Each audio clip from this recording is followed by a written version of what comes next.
चलिए मध्य प्रदेश के एक गांव की एक बहुत ही अजीब कहानी सुनते हैं। इस अजीब घटना ने गांव वालों को डरा दिया। उन्हें लगा कि कोई बुरी शक्ति है और शक की सुई घूमी गांव के एक परिवार पर जो सबसे अलग थलग रहता था। इस परिवार में 3 लोग थे, श्यामलाल, उनकी पत्नी और बेटा। ये किसी से कोई मतलब नहीं रखते थे।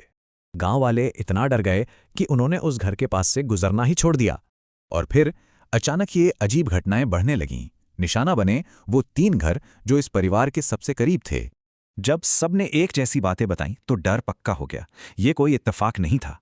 और सोचिए, एक घर की छत तो टिन की थी। आवाज कितनी भयानक होती होगी।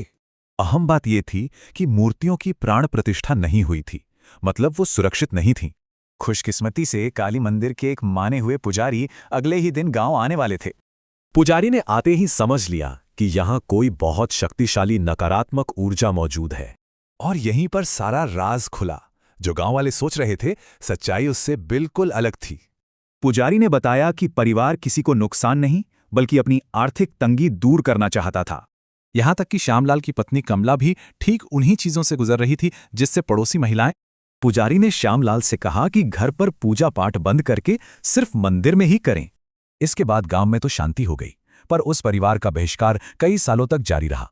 गांव वालों के डर और आपसी फूट ने ही इस समस्या को इतना बड़ा बना दिया था। ये सोचना जरूरी है कि डर और गलतफहमी के माहौल में साथ मिलकर काम करना कितना मुश्किल होता है।